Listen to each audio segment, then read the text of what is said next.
Hello guys केम छो तो મને ઓળખતા મારું નામ છે સંજુ। આજે ફરી આપણે એક નવો વિડીયો લઈને આવી ગયેલા। આજે આપણે ગામડામાં દેશી પનીર ચીલીનું શાક બનાવું તો તમને બતાવ્યો। તમે વિડીયો લાસ્ટ સુધી જોજો ને સારું લાગે તો તમે પણ ઘરે ટ્રાય કરજો। તો હવે ડાયરેક્ટ આપણે ચાલુ કરીએ। પહેલાં આપણું આ પનીર બનાવેલું છે મેં, તો પનીર લઈ લીધું છે। તમે લોકો એવી રીતના નાના નાના પીસ કરી લેજો પહેલાં તો ફર્સ્ટ। તો ફાઇનલી આપણે એવી રીતના નાના નાના પીસ પનીરના કરી દીધા છે। તો હવે પહેલું આપણે લખીએ થોડુંક મીઠું નાખી દઈએ ભાઈ। આ થોડીક હળદર આપણે નાખી દેવાની છે, જરાક લાલ મરચાંનું ભૂકું નાખી દેવાનું છે ભાઈ। શાકનો મસાલો ભાઈ નાખી દેજો। આ બધું નાખી દેવું એટલે તેલ નાખી દઈએ બરાબર।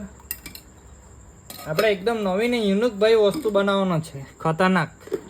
ઘરે તમે ટ્રાય મારો ને એટલે તમને ભાઈ એ વસ્તુ ગમવાનું જ છે। તમારો ભાઈ બનાવે એટલે એક નંબર જ બનાવે, તમે ટેન્શન નહીં લેતા। આંખ બંધ કરીને તમે બનાવી લાગજો બરાબર। એવી રીતના ભાઈ મિક્સ કરી દેવાનું, પછી ડાયરેક્ટ આપણે પેણા પર જ મળીએ। હવે ગેસ સળગાવી લઈએ, ત્યાર પછી એવી રીતના સજાઈને મૂકી દેવાનું। અહીંયા તૈયાર થાય તેટલી વારમાં આપણે બીજી સામગ્રી તૈયાર કરી નાખીએ। હવે મરચું, ગાજર, કાંદો ત્રણેય વસ્તુને આપણે તૈયારી કરી નાખીએ। ફાઇનલી આપણે એવી રીતે તૈયાર કરી દેવાની છે ને આ પનીર પણ આપણું ફ્રાય થઈ જ ગયેલું છે। પહેલું આપણે નાખી દેવાનું તેલ ગરમ થાય એટલે પહેલું આપણે નાખવાનું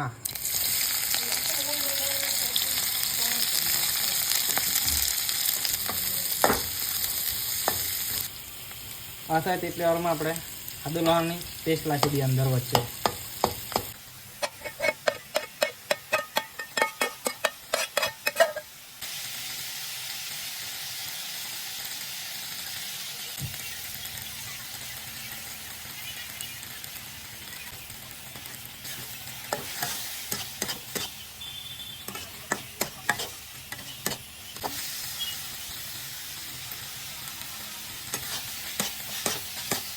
ગામડામાં બનતું પનીર ચીલી આપણે રેડી કરી નાખેલી છે, એક નંબર છે ભાઈ। આ રીતે તમે બનાવો તો એક નંબર લાગે। તમે લોકો આ વિડીયોને વધારે શેર કરજો કે કોઈ ભાઈ પનીર ચીલી આપણા ગામડે સાલ બનાવવું હોય તેવી રીતે તમે બનાવી શકો। વિડીયો સારો લાગ્યો હોય તો લાઈક શેર ફોલો કરતા જ જવાનું, તમારે ભૂલવાનું નથી ભાઈ। આપણાને તમે ઓળખતા જ છે એટલે આપણે લાઈક ફોલો શેર કરતું જ જવાનું ને એવું તમે પનીર ચીલી બનાવતા રહેજો। મળીએ એવા જ કોઈ નવા વિડીયોમાં।